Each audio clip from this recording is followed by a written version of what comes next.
Our Buy Brandon campaign is a way for the chamber to put some excitement into our residents and our community about how important it is to spend your dollars here in Brandon. The Buy Brandon campaign is very important for the city of Brandon. Here in South Dakota, most cities rely heavily on sales tax, much more than in other states. Without sales tax, we wouldn't be able to operate. You wouldn't have people plowing your snow. You wouldn't have a police department. You wouldn't have parks or park improvements. So it is essential that people buy in town. The more you buy in town, the more local sales tax comes into our coffers, the more things that we can do to improve your quality of life in Brandon. Last year's Buy Brandon campaign went excellent. We did really good with the sales tax revenue, which now this year we get to reap the rewards of everyone buying Brandon. Sales tax revenue was a little over $3.3 million last year. It was an increase over the previous year, and we have continually increased each year. We use that money for park improvements such as the Sunrise Playground surfacing, the transit bus system. Last year we did also buy a new bus. Our original bus was getting aged and old. We also use that for debt service and some equipment for different departments. With the money we bought a plow truck, which helps plow our streets in the winter months, and we also bought a loader.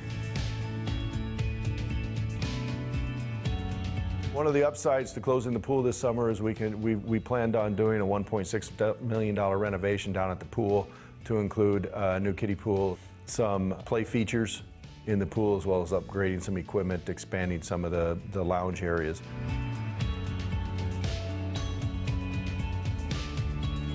The Chamber's $5 challenge goes hand in hand with buying Brandon. It's as simple as just making it a priority to spend $5 a week right here in Brandon. By spending $5 extra a week, it does make a huge impact in our community. If you live in Brandon, like myself and my family do, I challenge you to make it a priority to spend your dollars right here in our community.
Our Buy Brandon campaign is a way for the chamber to put some excitement into our residents and our community about how important it is to spend your dollars here in Brandon. The Buy Brandon campaign is very important for the city of Brandon. Here in South Dakota, most cities rely heavily on sales tax, much more than in other states. Without sales tax, we wouldn't be able to operate. You wouldn't have people plowing your snow. You wouldn't have a police department. You wouldn't have parks or park improvements. So it is essential that people buy in town. The more you buy in town, the more local sales tax comes into our coffers, the more things that we can do to improve your quality of life in Brandon. Last year's Buy Brandon campaign went excellent. We did really good with the sales tax revenue, which now this year we get to reap the rewards of everyone buying Brandon. Sales tax revenue was a little over $3.3 million last year. It was an increase over the previous year, and we have continually increased each year. We use that money for park improvements such as the Sunrise Playground surfacing, the transit bus system.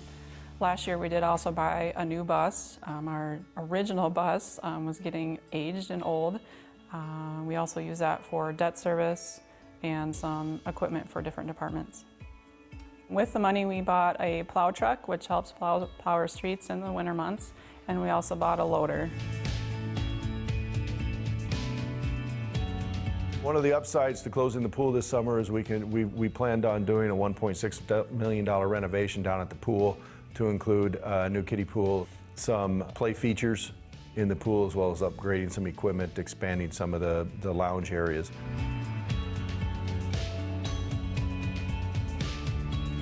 The Chamber's $5 challenge goes hand in hand with buying Brandon. It's as simple as just making it a priority to spend $5 a week right here in Brandon. By spending $5 extra a week, it does make a huge impact in our community. If you live in Brandon, like myself and my family do, I challenge you to make it a priority to spend your dollars right here in our community.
We're good? Okay, there we go. Sorry about that, Yeah, folks. microphone's just cut out there for a second, but like you were saying, Ken, that was a big win for the Lynx before Christmas, and they want to keep it going here. And they do. It's sitting at 3-1, and now they're back home, like we were talking about just a second ago before our microphones went dead there and silent. Coming back home, you always want to be home, but, only losing one game on the road is a great thing. And so they come back here on senior night, and what a special night for these seniors. And I remember back in the day being a senior and having senior night. It's just a special, special moment, and congratulations to these seniors, too. And so the Lynx, dialing back a little bit, Kyle, to that last home game, okay, against the arguably one of the best teams, okay, top 3 teams, I would assume, Yep. in the state of South Dakota and Double-A. The Yankton Bucks, they really, really honed in on Matthew Moores, and they did a tremendous job. And so far this season, defense has been carrying this team with a couple players that we'll go over tonight a little bit. But Jackson Deckert has done a tremendous job at the point guard position. Also with Jackson Hilton at guard. But the two, Jay Juergens and Peyton Tejan, gobbling up the middle.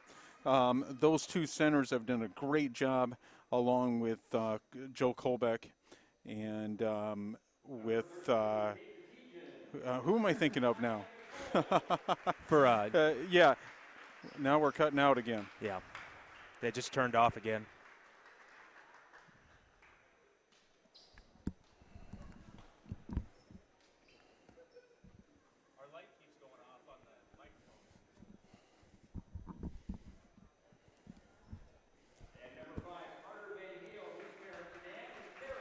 Just turned off again.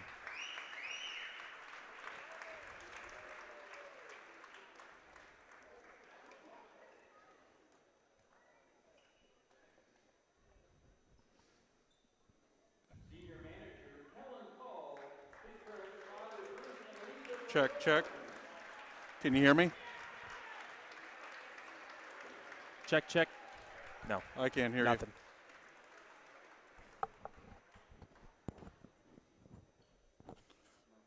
We can't hear each other.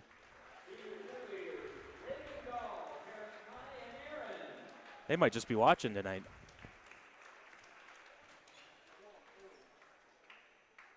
It's good? You can Okay. hear us? Okay. We'll All keep right, going. along with Aiden Lloyd, that's the other player that's contributed a lot this year that we were talking about, Kyle. And so at the end of the day, we also got to congratulate the cheerleaders, too, that are being announced on your screen right now. Yep. And Kyle will go over the seniors tonight, and we'll go over them briefly here. Our light's off again. And we're going to pause here for just a second good? with All right. a little technical difficulties. Just one moment.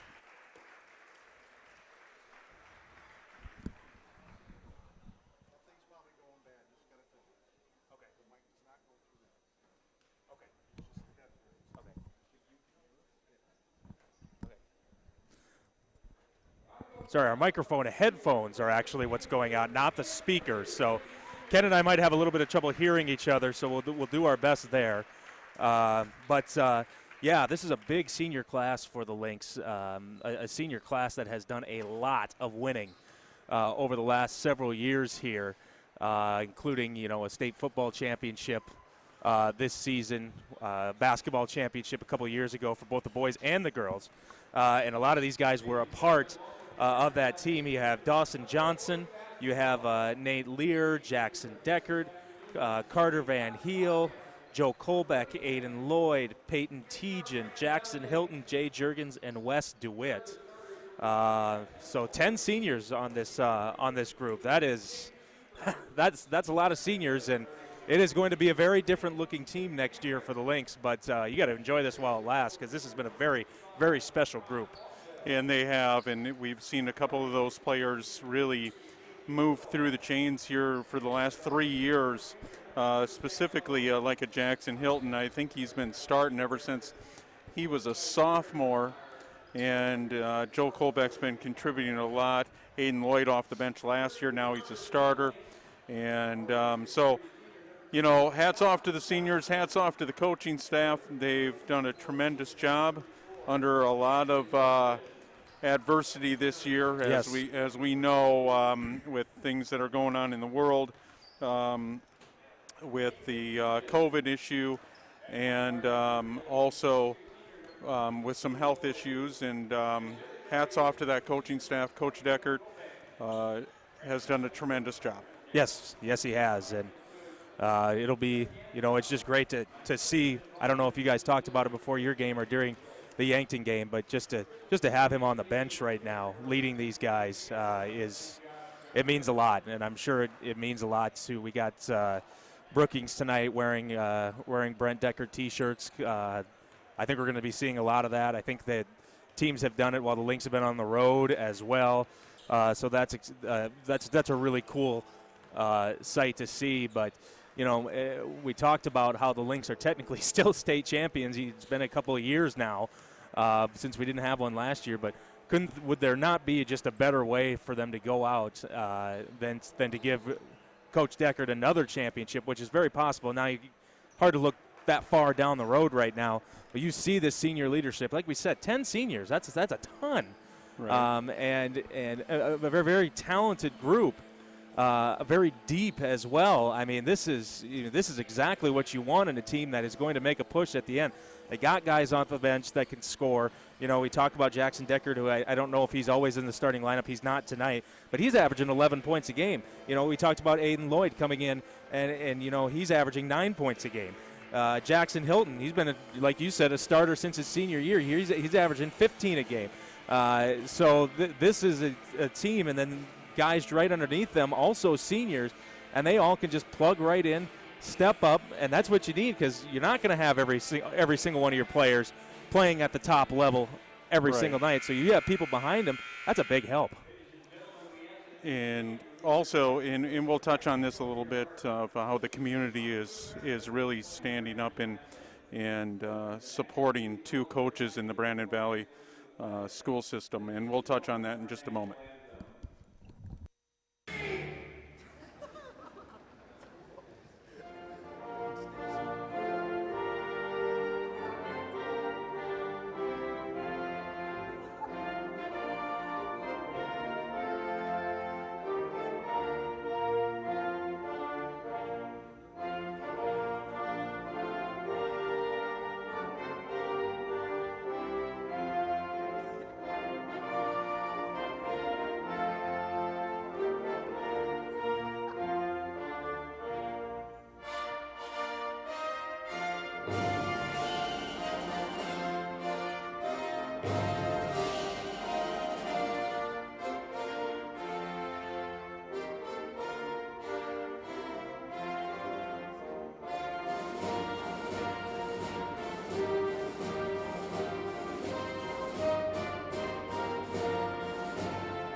And so touching back on what we were just about to say, there was this community. You talked about the T-shirts that the coaching staff and the players and the Brookings sideline are all wearing, you know, in support of Coach Deckert and the health issue that he's going through. Also, and I hope he's either listening or watching tonight, but Coach Garrow, we pray for you, buddy, and we are here for you. The community's here for you, and continue to be strong. And I hope you're able to watch this tonight and enjoy it. Absolutely. Yep, we're thinking about you, Coach. Also a great teacher, a dad, a husband. That's what you got to remember here, too. These are two coaches with kids, and we love them so much. They were both teachers here at the Brandon Valley School District. So with all that bad news out of the way, let's hopefully get some good news, as there's the tip won by the Lynx, and we are underway. The Lynx are in white, trimmed in red and black. The Bobcats, coming in at 1 and 4, are in the red, trimmed in black and white. Tejan kicking it out. Good ball movement to start the game, and there's a three, and it is good by the leading scorer of the Lynx. It's Jackson Hilton, number 34. And they always want to get Jackson Hilton started off hot right away. We know he really ramps it up a little bit when he starts off hot, and that's great to see that first bucket go down. That's Longville kicking it back up to Henry Hamrick.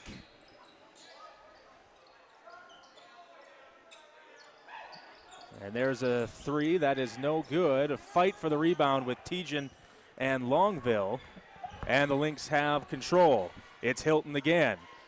Step back jumper is good. 5 quick points for the Lynx, and all 5 going to Jackson Hilton. So just a minute in here, and as Ken talked about, Jackson Hilton looking alive tonight with this long break that the Lynx had. You always sometimes have to wonder if it's going to be rest or rust. So far, the rest looks like it has helped. There's a jumper good by Henry Hamrick. He's 6'1" senior. As the Bobcats get their first points, trying to turn their season around at 1 and 4. Tejan inside, no. Ball tipped back up by Jackson Hilton, no good, and the Bobcats have control again. That's Casey Woodall, the point guard. Hamrick just scored at the other end here. Fullback comes out to guard him. Now they want to go inside to Longville. Guarded by Tejan.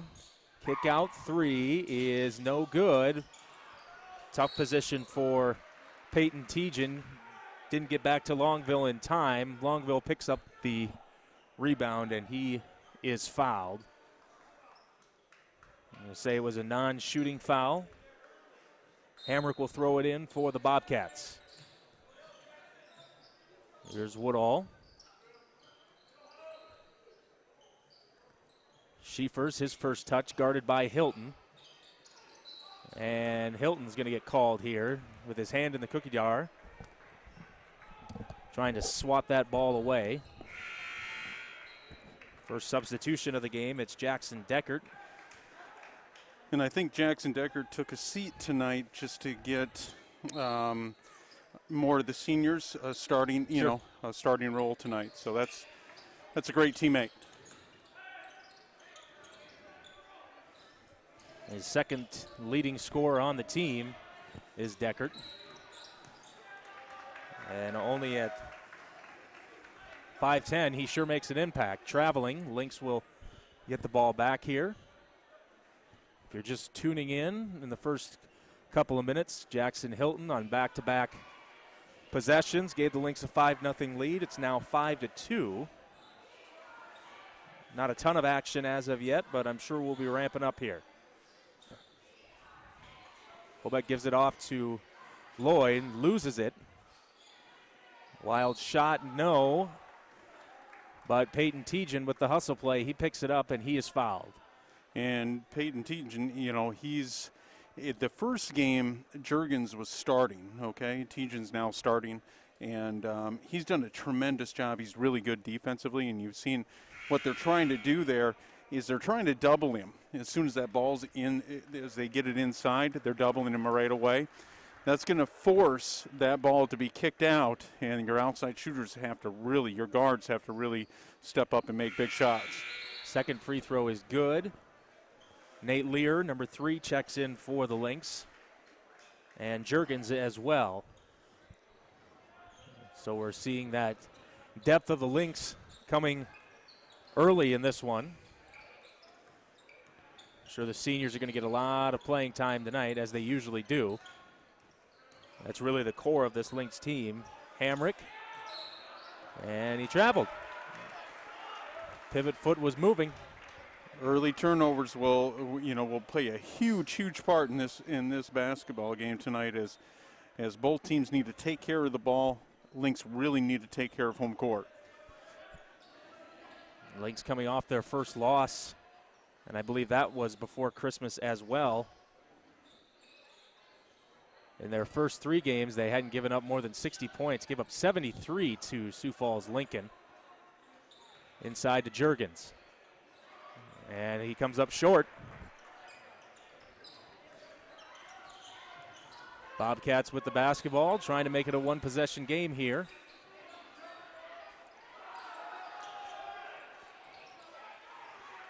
Ball was taken away by Jackson Deckard, and he lays it in with the right hand. Nice defensive play and a good finish by Jackson Deckard. That's where it starts with this team, is defensively. They put a ton of pressure. You can see that they're pressing right away off the bat, full court, and that's where the catalyst from the offense goes, is from that defense. Swung out, Schiefers for 3, no good. And this will go back to Brandon Valley. Riley Miller, a junior, he's now in for the Lynx. So the only starter still in the game now is Joel Kolbeck. You have Deckard, Miller, Lear, who spots up for 3, and he hits it. And they're going to say it was a 2-point basket, in fact. He'd say his foot was on the line. But that's what those outside shooters need to do. They are collapsing, like we just talked about. They're collapsing, and when the ball goes inside, they have to make those shots. Longville inside, and it's taken away again. This time by Riley Miller. Miller puts it up, no. And there is a foul, as Dawson Johnson's going to come back in here in just a moment. Started with defense again there. It's all about the ball pressure that they're putting on this team. And right now up 10-2 in this first quarter. They really want to make this a big scoring quarter to earn that catalyst on this whole basketball game. Well, they certainly got control early. It's now 11-2 as the second free throw is no good. Bobcats need to try and find a way to get back into this one.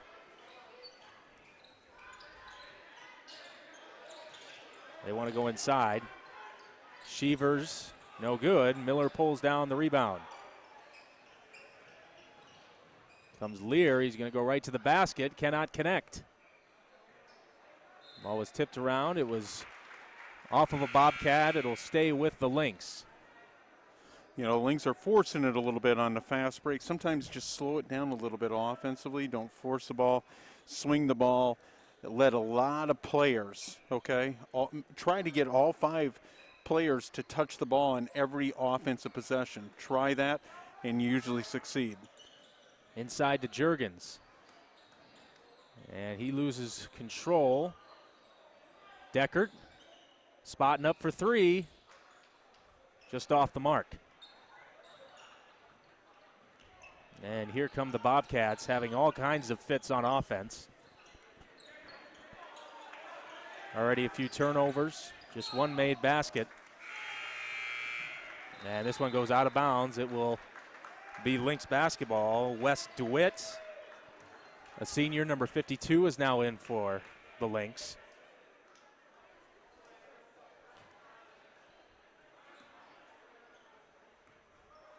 And it will be Jackson Deckard to bring it up here.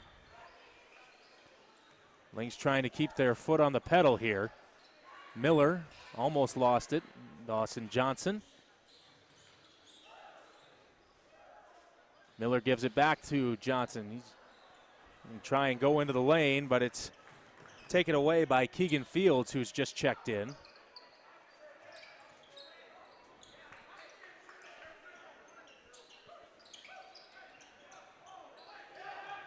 A lot of jockeying for position down underneath.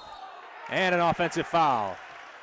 And that's just great. That's great great switching on defense. You've seen a couple switches underneath, and then Lear just steps in front of it and takes the charge.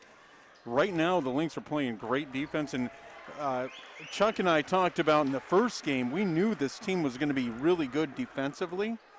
To me, they're probably the best defensive team in the state right now because of the ball pressure that they put on. A few good minutes from Nate Lear as he heads to the bench. Aiden Lloyd back in for him. I want to go inside. Nice feed to Dawson Johnson, who puts it in. Good pass from Wes DeWitt, and the Lynx lead grows to double digits with just a minute to go here in the first.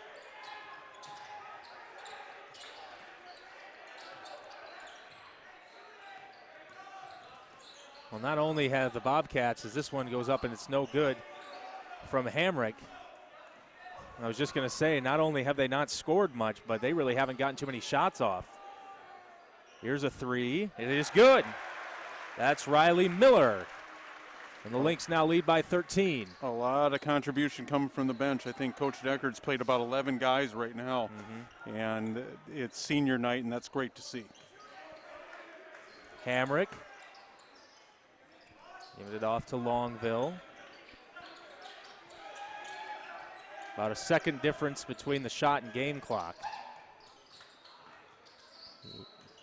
Here is inside goes Keegan Fields, and he is going to be fouled. And that'll be the first on Wes DeWitt. Third team foul. Team fouls at 3 each.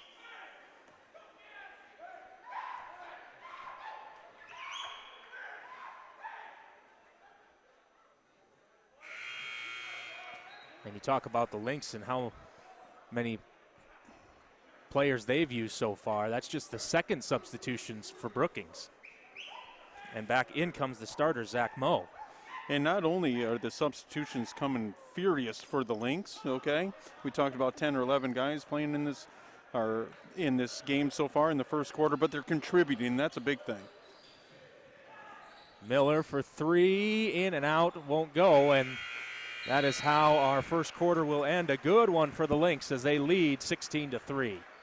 And we'll go over our Lynx TV sponsors, and the anchor sponsors are Avera Medical Group, McGreevy, Brandon, Sanford Clinic Family Medicine in Brandon, Service First Federal Credit Union, Sanford Orthopedics. The founding members are Alliance Communications, the Brandon Lumber Company, Brandon Ace Hardware, Brandon Pharmacy, American Family Insurance, Josh Koob Agency Incorporated, Heartland Funeral Home and Cremation Services, Sunshine Foods Store, Today's Family Dentistry. And their platinum sponsors are Sanford Health, Sioux Valley Energy, Alliance Communications, Coca-Cola Bottling, and Midco Communications.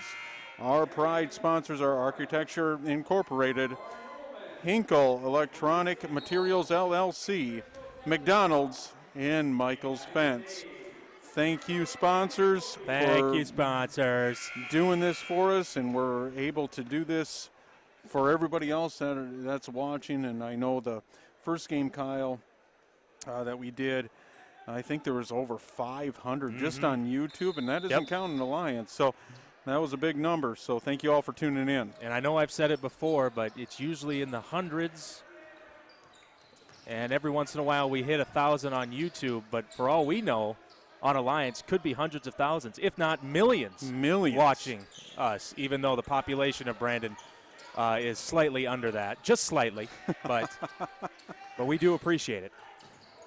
Inside. Good defense by Aiden Lloyd. Yep, we got a good shot of that, and it didn't look like there was much contact at all except with the ball. So good play by Lloyd. Now there will look like there may have been some contact there, but well, one thing he doesn't, you don't want to do, you just don't force it, and you're seeing that a little bit from the Lynx. We talked about in the first quarter, they don't need to force the ball to the hoop right away, especially when this team, the Bobcats, they are focusing on the underneath play, and they're doubling right away, and you saw that with Aiden Lloyd. They doubled him right away. You saw the help come over, and he was trapped in there and he didn't get a shot off.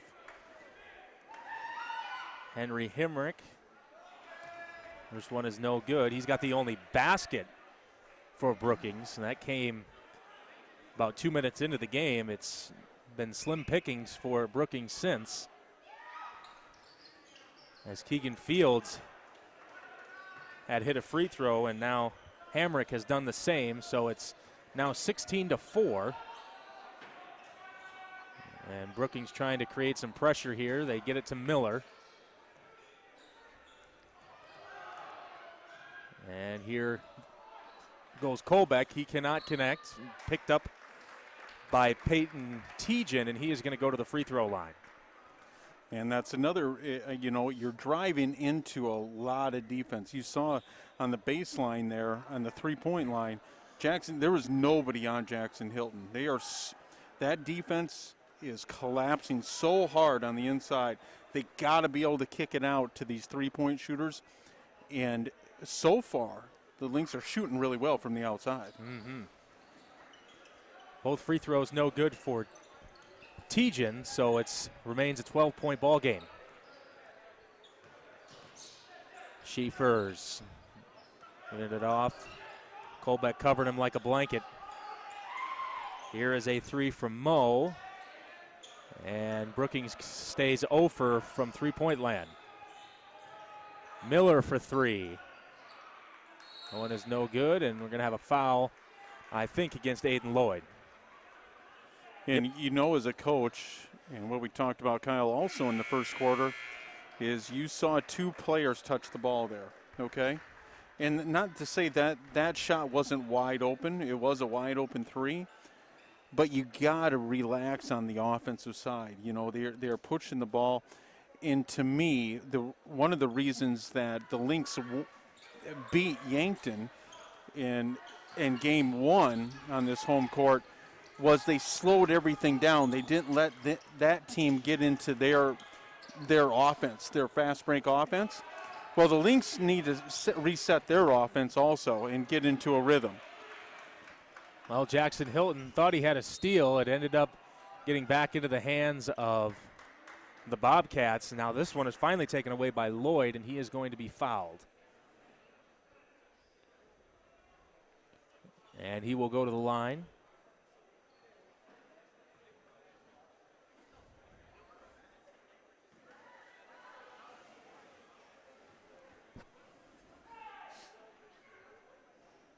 And the struggles continue.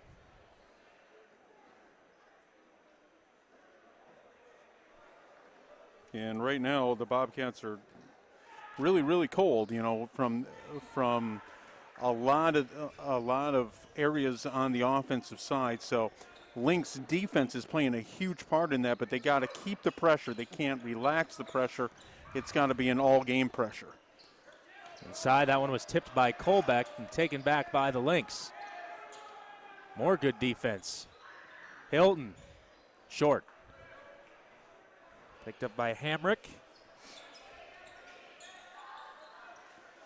And back come the Bobcats. Bobcats really need to get something going here. They are, as you just said, ice cold right now. They are really struggling.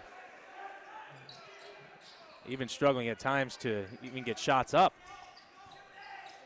Moe swung over to Fields, and now it's Hamrick. Still the only bucket for the Bobcats so far was from Hamrick. Now they go inside, and again it's no good. And finally, Nick Schiefers puts it in for the Bobcats, and they have their second bucket of the night, but it's almost midway through the second quarter. And the Lynx right now sitting at 17 points. They've been hovering around that a lot in this quarter. And offensively, they really need to get things going. Yep. That one hits the shot clock, so this will go back to the Bobcats. You're right, though, that Lynx have really cooled down. Just had 3 substitutions for the Lynx. It's now Dawson Johnson, Nate Lear, Jackson Deckard, Joe Colbeck, and Jay Juergens in for Brandon Valley.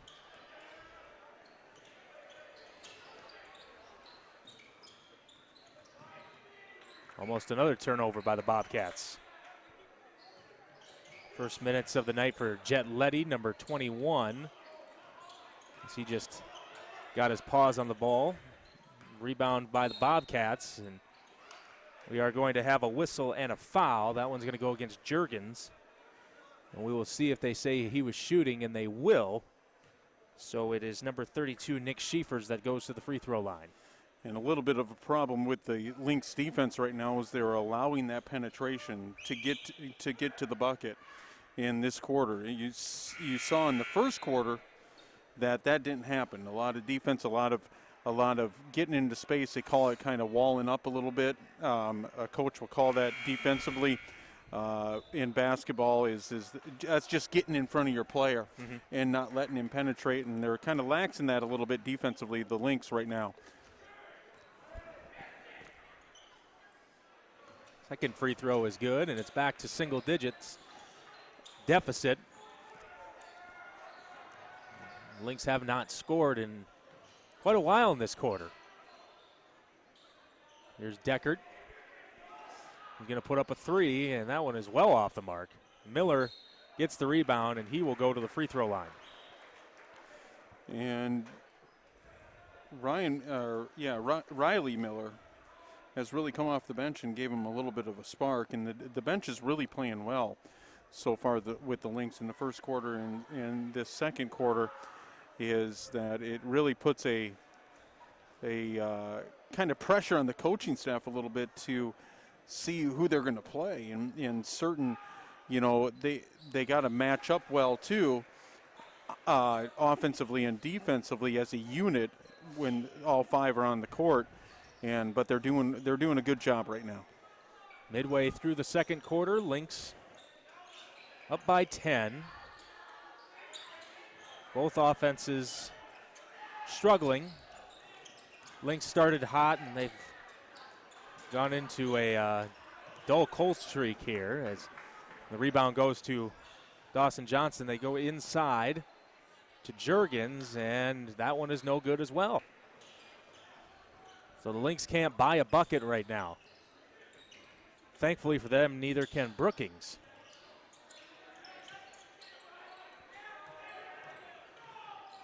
That's Letty. Puts it up, no good. Juergens yanks it down. Here comes Deckert, and kisses it off the glass. Nice shot from Deckert. And the Lynx end their bucketless drought. And sometimes that'll get the offense going here, is just seeing the ball go in the hoop, all players, and we'll see if that does that. There's some contact on the three-point attempt by Schiefers. Juergens didn't love the call. Looked like a lot of ball there, but might have gotten a hand. Tough angle. So he'll get three.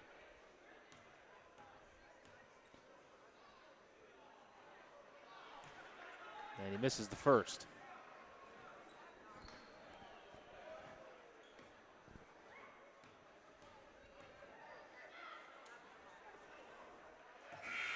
Hits the second, and in for the Lynx comes Tejan, Hilton, and Kolbeck, along with Miller, who's getting a lot of playing time tonight. And Dawson Johnson stays as well. His third free throw is good. So it's now 20-10. Brandon Valley leading. We've seen a lot of different lineups so far, as we've talked about, from the Lynx. Miller for three. There it is.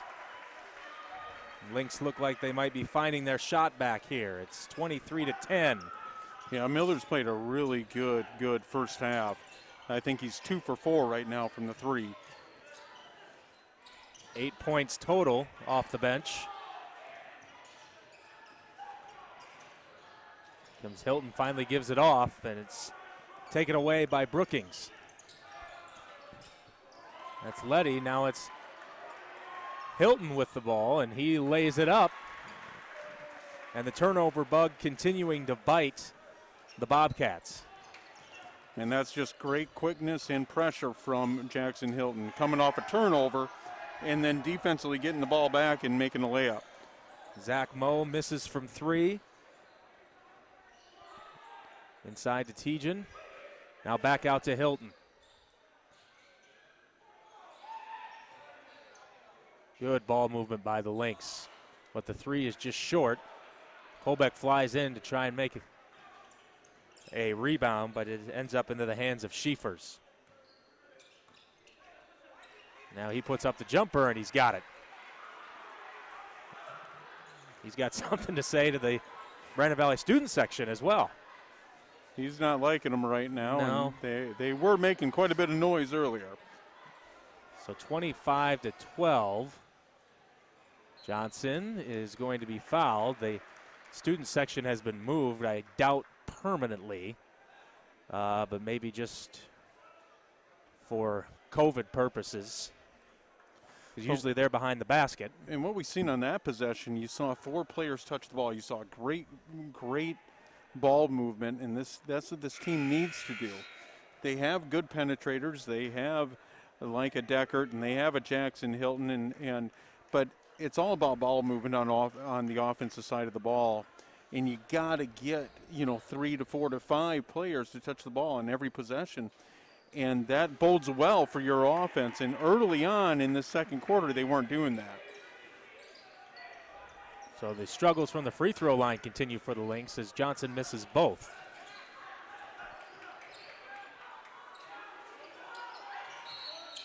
Almost a 5-second violation, but the Bobcats are going to take a timeout, and it's going to be a 30-second timeout. So this first half has went pretty fast, Kyle. There hasn't been a lot of stoppage in play, not a lot of timeouts, but we've seen from the free throw line from both teams is they're a little bit off tonight, and that could be because I don't believe both these teams have played a lot in the last week. Mm-hmm. And sometimes you get cold, you got to find a rhythm, but it starts on the defensive side of the ball. It always does, and it will for this Lynx team. Is their defense is going to be a catalyst to the offense. Now the offense is going to, take pressure off the defense, but you got to start on the defensive side. We saw that in the first quarter, a little bit of lax in defense in the second quarter where they were letting the lane wide open with penetration. They got to shore that up in the second half. Under a minute to go here in this half, which has been pretty much dominated by the Lynx all the way through, except for a little bit of a scoring drought here in this quarter.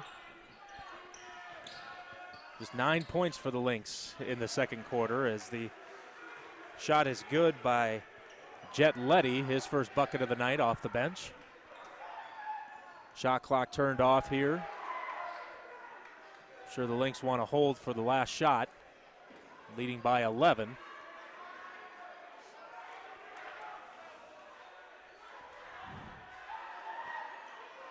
Colbeck's got it. Waiting to pounce. There's the jumper. It is no good, but it is picked back up by Dawson Johnson to beat the buzzer. And I think that was the 12th player off the bench. Carter Van Heel, the other senior, number 5, came in and got a shot up. But, hey, what a good – it was kind of a tale of 2 quarters there. You started off really, really hot with the Lynx in the first quarter. Kind of tailed off a little bit in the beginning of the second quarter, probably half of the second quarter. Then they started turning it up again. And they just can't get lax in that. Even though, you're playing a team and they look at these kids look at the records. They see a team that's 1-4 coming in here, but that's going to be a team that's hungry. And they're going to go into the halftime and they're going to be even hungrier. Mm-hmm. They didn't have a good first half. And we're talking about the Bobcats. So the Lynx just need to keep doing what they're good at. And we keep on harping on it defensively and moving the ball offensively. Yep.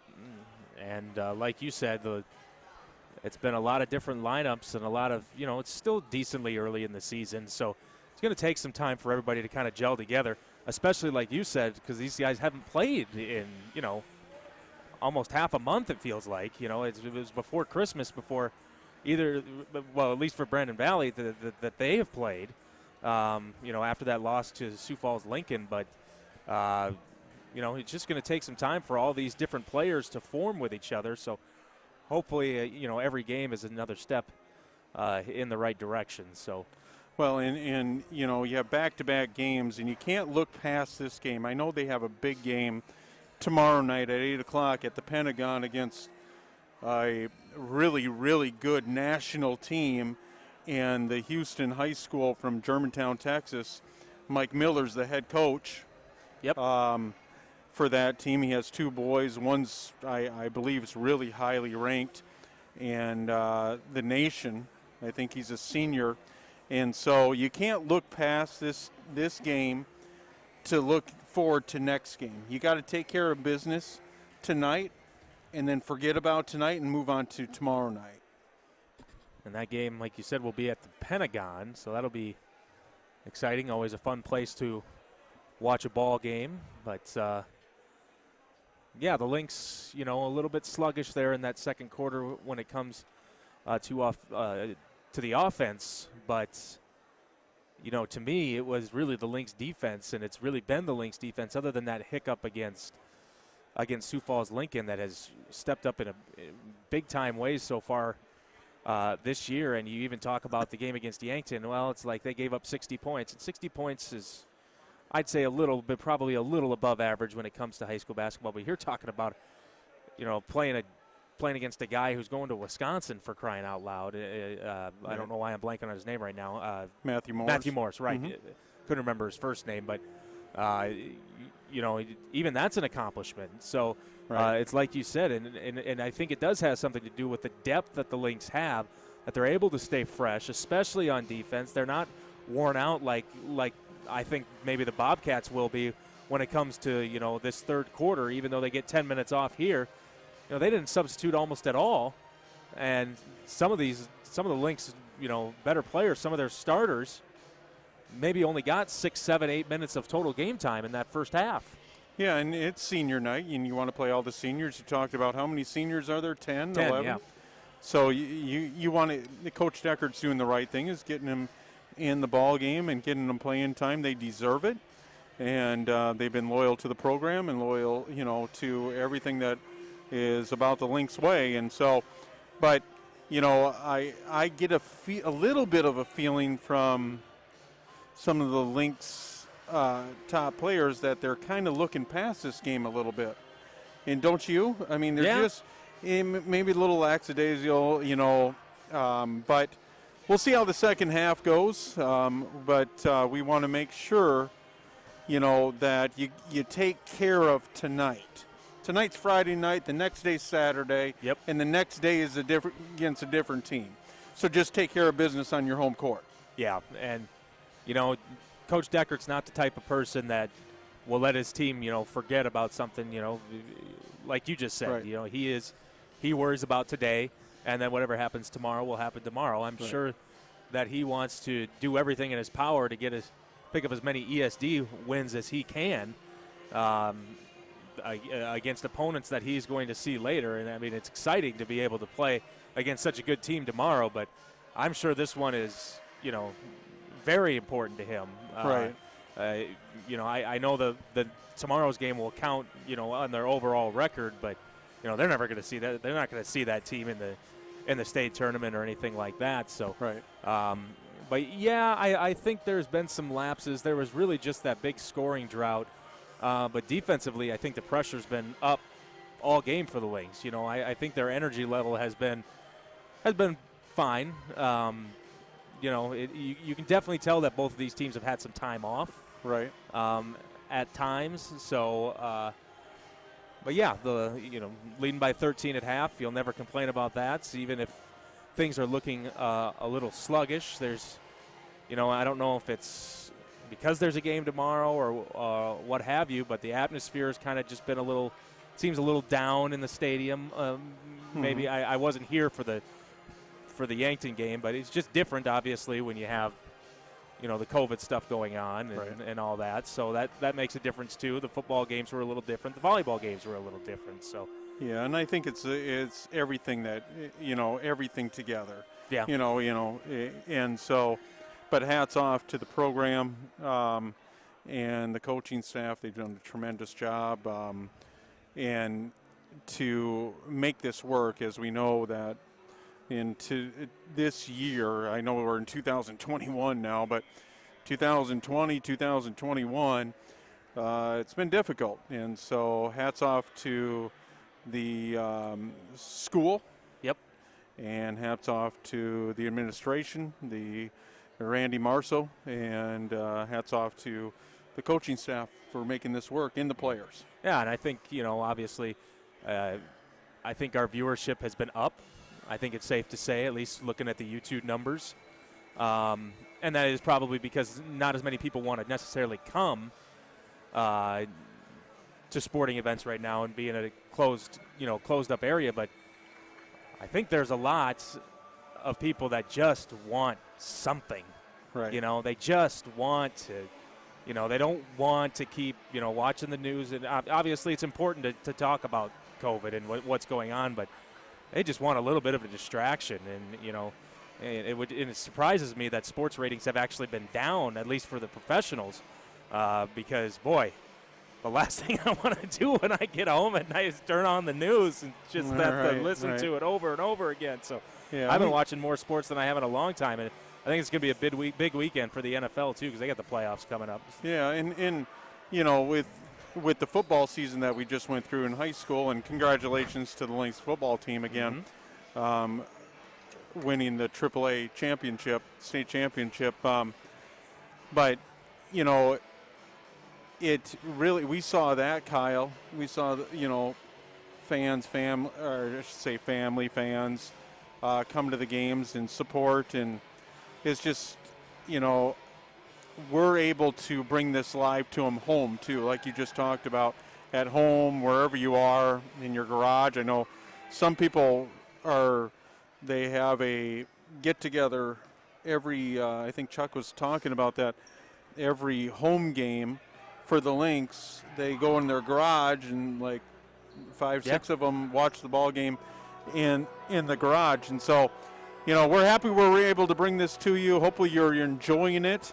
And Lynx are off to a good start in this ball game, trying to move to 4-1, up 27-14 in this ESD matchup against the Brookings Bobcats. Yeah, and we did, it's not hugely consequential, but we do have at least one score update. It's halftime right now between the Yankton Bucks and the Sioux Falls Lincoln Patriots. Yankton up 30-24 in that one. Matthew Moore's already with 17 points, so he's not slowing down anytime soon.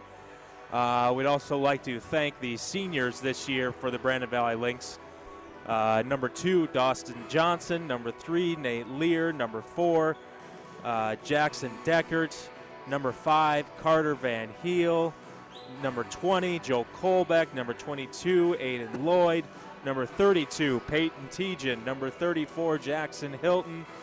Number 44, Jay Jurgens. And number 52, Wes DeWitt. And they have all gotten playing time so far in this one. I think we've seen maybe 12, 13 players checking in and out for the Lynx so far, but really cool to see, even though he's not a senior, Riley Miller have a big first half. I think I know he had 8 points, I believe, but I can't remember if he scored once more before the half. So, and I got an update on the game for tomorrow night. I've just been informed the game was moved up to 3 o'clock. Oh. And it is Germantown in Tennessee, not Texas. So my apologies. Okay. So that game is Houston High School. You think Texas? Anyways. Right.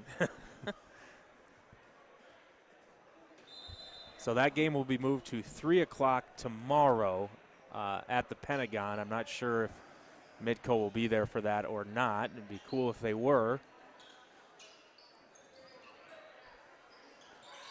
So the Lynx get the ball to start the second half. Starting 5 that started the game is out there. Tejan, yes. And that's a good move. He split a double team there and went a little bit right, and he came back with his left, and that's a big shot. So it is Tejan, Lloyd, Colbeck, Hilton, and Johnson for the Lynx.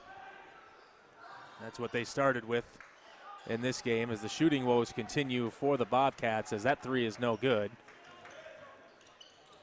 Inside, nice feed. Dawson Johnson scores, and he's got 6 points. Yeah, he's done a nice job tonight, you know, underneath the basket for the Lynx, number 2. Hamrick gives it off. Hamrick's really been the only thing scoring-wise that's gone all right for the Bobcats, as this jumper is no good. Off the hands of Nick Schiefers. Hilton puts it up, and that one is just short. And that's an unforced shot, too. You saw on the bottom of your screen, folks, on the left-hand side from the three-point line, Aiden Lloyd's wide open. Jackson Hilton does not need to penetrate into 3 guys to try to get a shot up. He just needs to make sure that the offense is running smooth. And if you kick it out there to Aiden Lloyd, that's a wide open shot.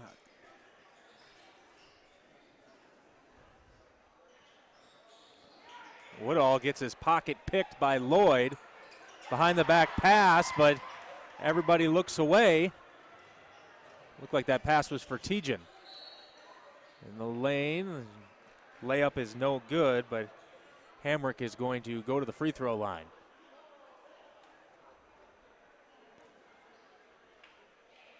Colbeck's second personal, second team foul for the Lynx in this half.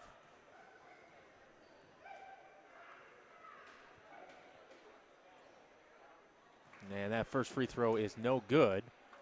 Lynx leading by 17 here, and defensively been very strong in this game. And there's been a lot of that too from both sides. There has.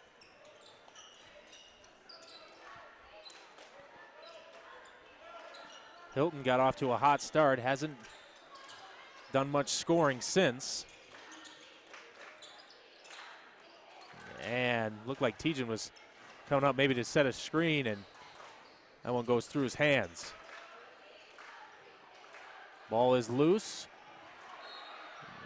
and it is picked up, but I think, was there somebody out of bounds maybe? It looks like it. It is Bobcats ball, and what you see from the Lynx here starting in this third quarter that we saw in the start of the second quarter is just not a lack of hustle.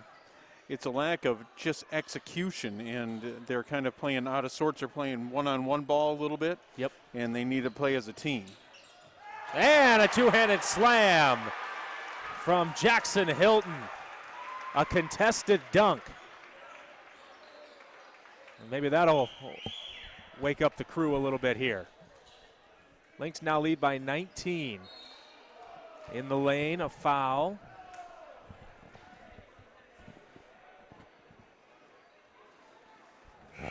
Usually at this level, you only see dunks like that on fast breaks. You know, there was a guy right in his face, so yeah. That was very impressive by Jackson Hilton.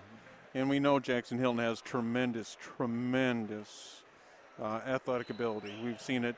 He did a great job against Matthew Moores in that game one defensively, and just didn't give Matthew Moores a lot of open shots. And, you know, he's undersized under Matthew Moores, and he did a great job. Now, Jackson Hilton's going to South Dakota State to play football. Yep. I think he maybe wanted to play some basketball there too, but multi-athletes in college, that's a tough one. Besides Dale Moss. Right. If I remember right, Marcus Heemstra played basketball and baseball. Yep. That's right. Back when I was interning for the athletic department over there, as Jay Juergens puts it in. Juergens is in the game along with Wes DeWitt, Jackson Deckert, Nate Lear, and Riley Miller. So a different look for Brandon Valley as the layup is good by number 55, Brock Longville. So it's now 35-16, the lead back under 20. DeWitt gives off the screen. There's a jumper by Deckard. That one is wild and no good. Here comes Casey Woodall. And that's another traveling violation. It's 3 or 4 of them so far for the Brookings Bobcats. They'll have a substitution. Zach Moe comes out. And I believe that's Keegan Fields, number 5, that came in for him. And big substitutions for the Lynx already, as you see. I think all 5 of these players are coming off the bench. Yep. Stay Lynx ball. Sam Harden comes in for the Bobcats.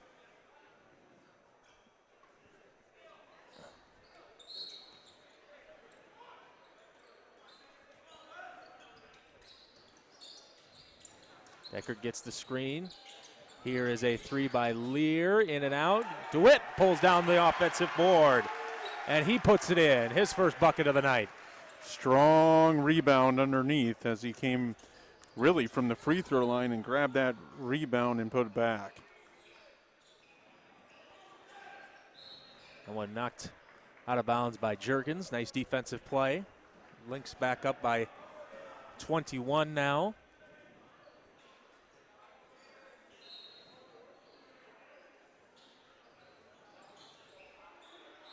The layup no good. Foul coming against Riley Miller. And he was good in good defensive position. It's just it was a great, great pass underneath and a great drive. And so the Bobcats need to find some life here, and maybe they start at the stripe. Harden hits his first, so it's now a 20-point game. His first points coming with 3:17 to go in the third. Second free throw is no good. And back come the Lynx up by 20. Miller gets bumped. He gives it off to Juergens. Kick out. Lear for 3. That one is short. And you can't do that. You can't grab the ball coming from out of bounds. Right. And in the air, so it's going to be Lynx ball. Deckard, Jackson Deckard, the point guard number 4 for the Lynx, he really sets the tone for this offense, doesn't he? He's a great penetrator. He's really the type of point guard you want on your team. Very impressed with him. Yep. Yeah, like you said, good distributor. Gonna have a foul on Casey Woodall, but he can score as well. Averaging 11 points a game. Like you said, usually a starter, second leading scorer on the team. I think that would surprise some people, but he's been very good. Speaking of surprises, there's Riley Miller again. He's in double figures with 11 points. Wow, and I do not think he had any playing time in the first game. I can't remember him, and so he's really, really stepped up. And I don't know about the other games, the other 3 games, but he's really good off the bench. He can shoot from the 3, and that's something this team needs. Lynx lead continues to expand. Another turnover.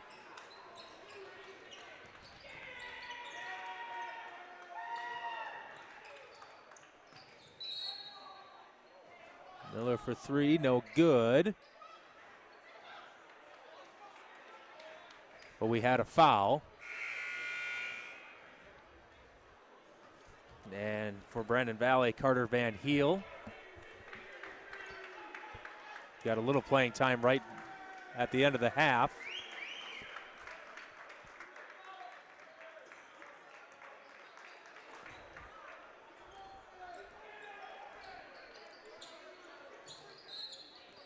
And that's off the foot of Woodall. It'll stay with the Lynx.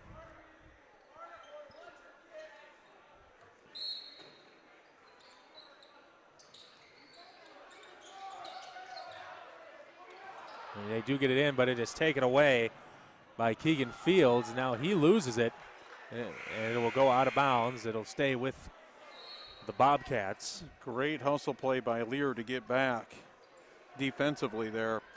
As the errant pass, but like we said, the hustle is not the problem tonight. It's just execution, even though they're up by 23 points. Jake Amon in for the Bobcats, and the jumper is good by Keegan Fields.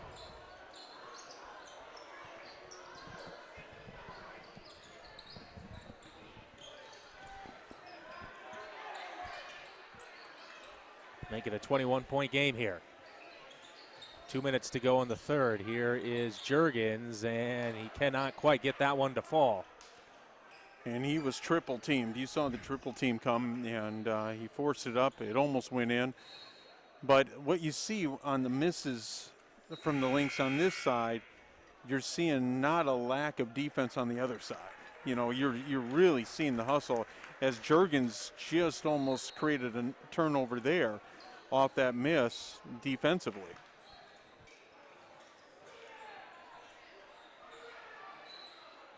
And we're going to have a foul against Peyton Tejan, who's just checked back in. Dawson Johnson awaits this free throw, and he'll check back in as well.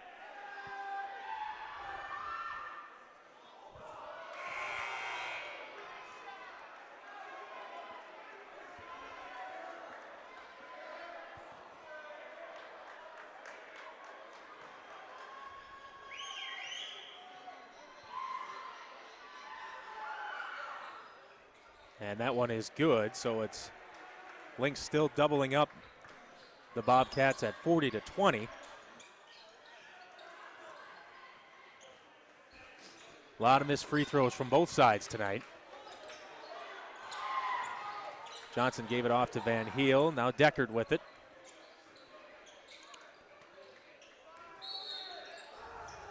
Tejan's going to be fouled.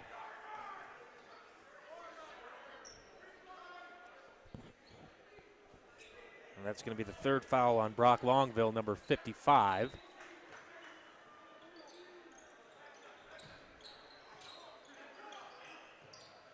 Going to chuck one up deep and hope for a miracle. One's not coming, or is it? Taken back by the Lynx. Really impressed with Lear's, hustle. That's the second time we saw this on 2 possessions now here in the third quarter. You've seen, that errant pass out of the inbounds underneath the basket, and Lear's really caught up with the offense and made a special play. And Heel. That gets the student section into it. Sorry to interrupt you. Another senior scoring. Yep. And they love it.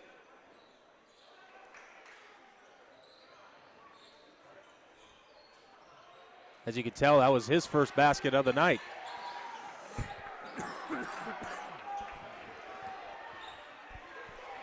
And it gives the Lynx a 22-point lead in the waning minutes of the third quarter.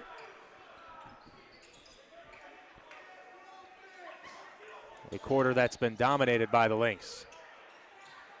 Tejan can't get that one to go. It's taken back by Longville. Offensive foul. And that's another good defense by the Lynx again. As just getting back on defense, stopping the break, and making great defensive move and getting in front of the player and, getting that charge.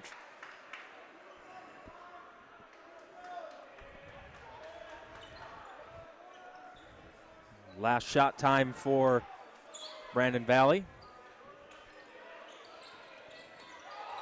5 seconds. Deckard inside to Tejan. And those were some lickety-split looking moves by Jackson Deckard. Whew. Boy, if you had a replay on there, you would think you're watching a high college game or NBA game. Wow, that was great.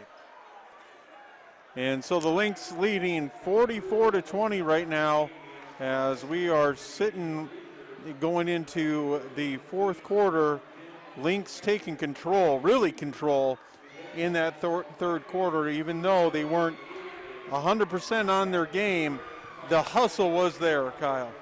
Yeah, no doubt about it. And like you said, Lynx outscoring the Bobcats 17-7 in in that quarter. And before we talk about the fourth quarter here, we'd like to thank our sponsors, starting with our anchor sponsors of Avera Medical Group McGreevy here in Brandon, Sanford Clinic Family Medicine in Brandon, Service First FCU, Sanford Orthopedics, and our founding sponsors, Alliance Communications, Brandon Lumber Company, Brandon Ace Hardware, Brandon Pharmacy, American Family Insurance, and the Josh Koob Agency Incorporated, Heartland Funeral Home and Cremation Services, Sunshine Foods, and Today's Family Dentistry. And before our broadcast is done, we'll give you our Platinum and Pride sponsors as well. And we're going to have a foul here on Jay Juergens. Our Platinum sponsors are Sanford Health, Sioux Valley Energy, Alliance Communications, Coca-Cola Bottling, Midco Communications. And our Pride sponsors, Architecture Incorporated, Henkel Electronic Materials LLC, McDonald's, and Michael's Fence. So thank you very much to those sponsors. Lynx up by 23 here.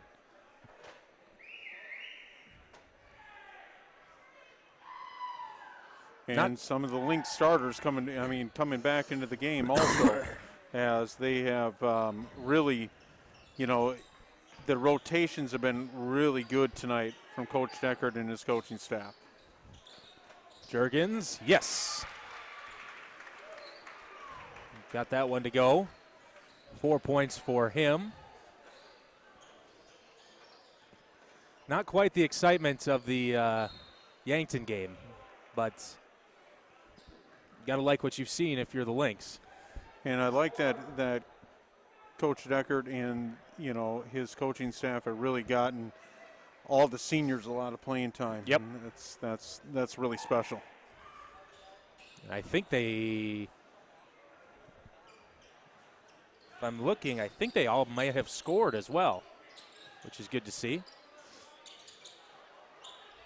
Juergens cannot get that one to fall. Here comes Casey Woodall. We're going to go inside to Longville. Can't get it to go, but it's taken back by Brookings. No again, and now a foul and one. Nick Schiefers just keeps going back to the well and finally gets the money. He certainly does, and they're getting to the free throw line. They're just not converting, and that's a big thing. Is when you get to the free throw line, you got to make those free throws if you want to stay in this type of ball game.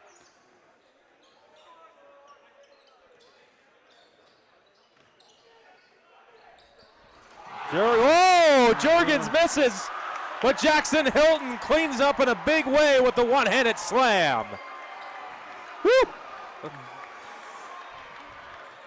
Yeah, you don't see that in high school. Nope. But you just did on your screen.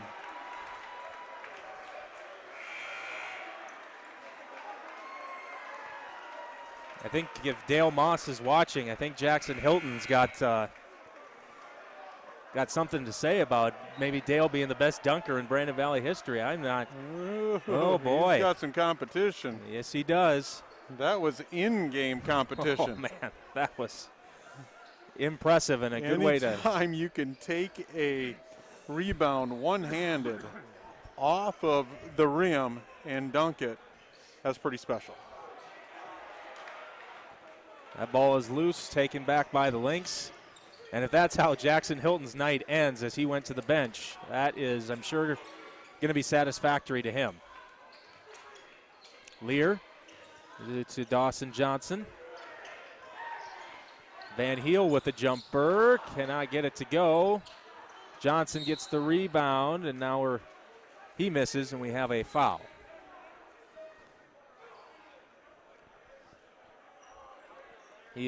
That Jackson Hilton, I know we've said it before, but he is some kind of athlete. He certainly is. He's done special things football-wise, and he has done special things basketball-wise also. And there's a lot of those athletes on this team. You talk about a Joel Colbeck, the quarterback for the Lynx, played a big part in them winning the state title this year. And he plays a really big part for the Lynx on the basketball court, and Aiden Lloyd played big also for the Lynx. And I may be forgetting some other players, but you know, those athletes, those 2-sport athletes, sometimes 3-sport athletes, because we don't know if they're going to do track. We have no idea.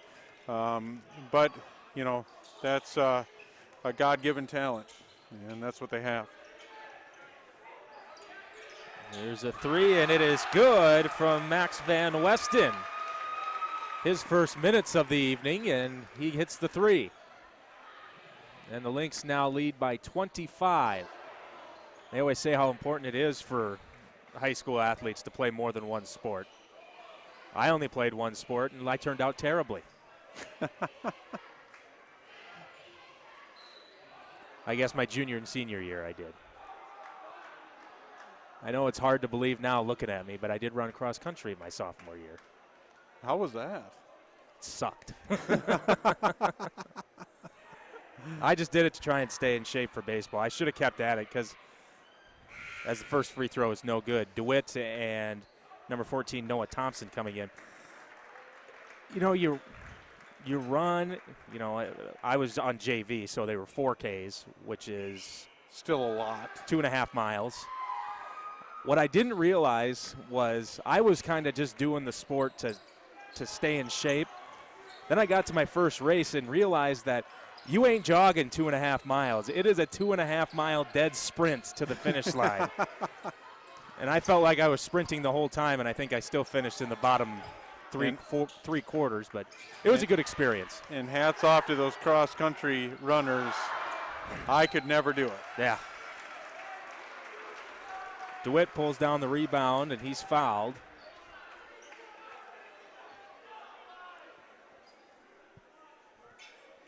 A lot more banners in here than when I was in high school. Boy, there is a lot, isn't there? Running out of room. That's what I was wondering. I should ask Randy about that. Where are we going to put more? I'm sure we'll find some space. Maybe start hanging them off the center rafters. Yeah. You know, make smaller ones. Just start over. Yeah. Cut them all in half.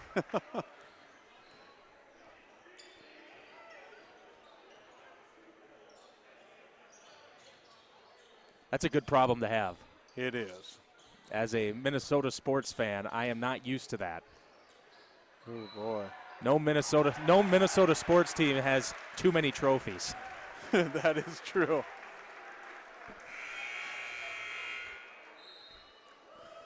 Keegan Fields coming in for the Bobcats.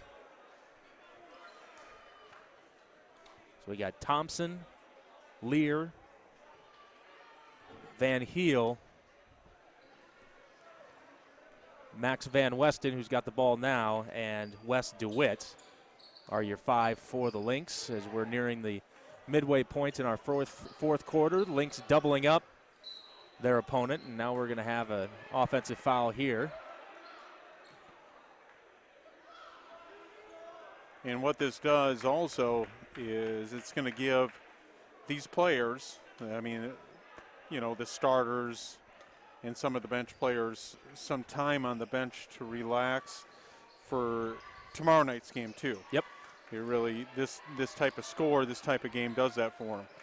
Well, when you're playing against a team as good as the team they're apparently going to be playing tomorrow, getting a little bit more rest, you know, and being as deep as you are against a team that athletic, that's going to make a big difference. And we got another offensive foul.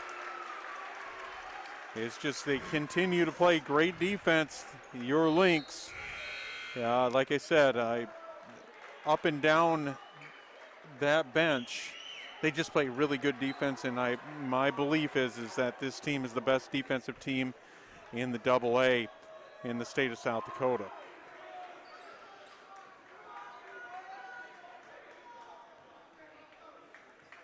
And I believe that's Jamison Kreitzfeld that's coming into the game for the Lynx, number 30.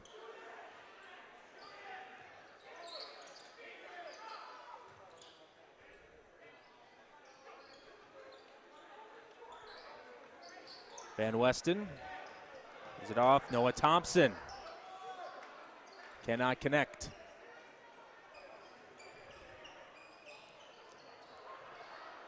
And it's given these guys valuable playing time, too, and experience, and that's a good thing.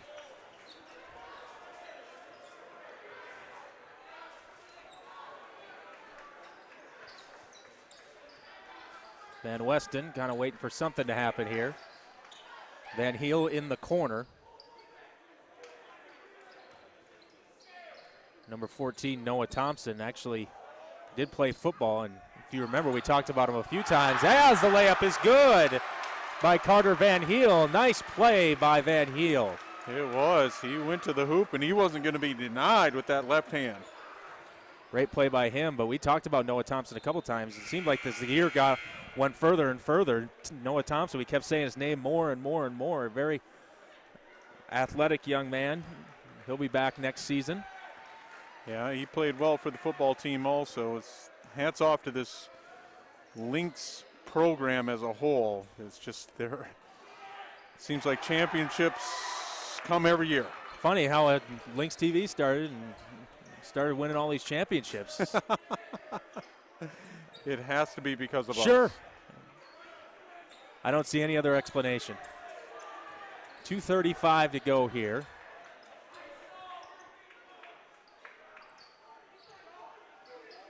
Ball movement by the Lynx. And a rejection. Comes Schiefers.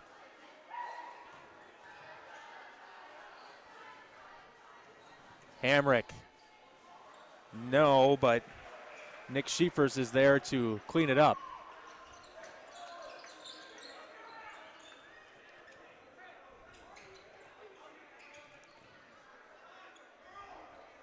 Kreitzfeld. And they give it off to Thompson, and they're going to reset here.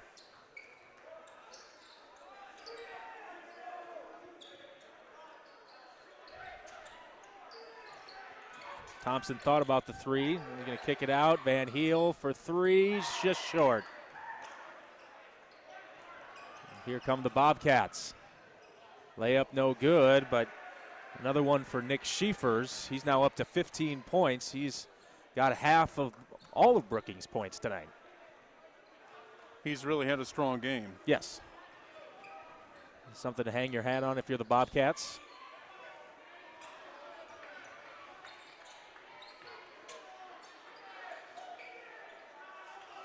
As we are at 1 minute to go here from Brandon Valley, Lynx will move to 4-1.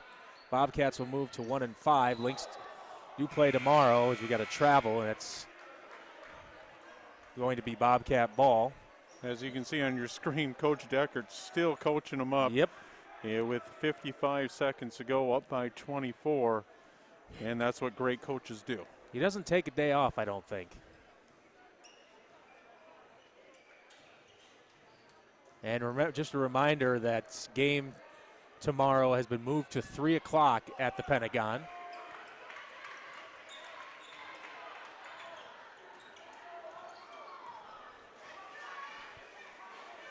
This will probably be the Lynx' last possession here. Thompson. Now to Van Heel. Looking for something. They give it to Thompson with 10 on the clock. The three is no good. Rebound pulled down by number 11, Jack Evan. Comes Harden, kick out. There's a three by Amon. That is no good. And they don't even have to go past half court as the Lynx get it done here at home. And they win it by a final score of 54-30. A good way to welcome back the team after that hiatus. Yeah, it is. You got to protect your home court. Now the Lynx moved to 2-0 on their home court and 4-1 overall, Kyle. It's been a pleasure this evening. I think we're going to be back here on I believe the 16th of January. But hats off to the Lynx coaching staff and the Lynx basketball team for a tremendous victory tonight. Once again, your final score, the Lynx 54 and the Brookings Bobcats 30 here on senior night. Ken McHugh, I'm Kyle Roki. Good night. Have a good night.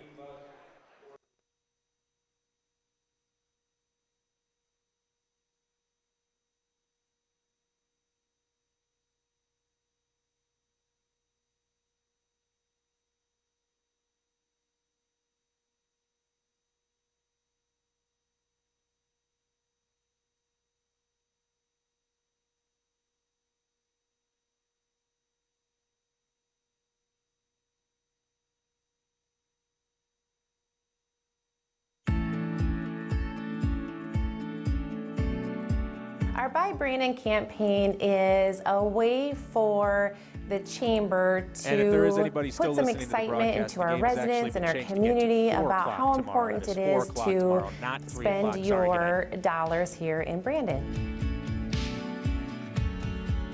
The Buy Brandon campaign is very important for the city of Brandon. Here in South Dakota, most cities rely heavily on sales tax, much more than in other states. Without sales tax, we wouldn't be able to operate. You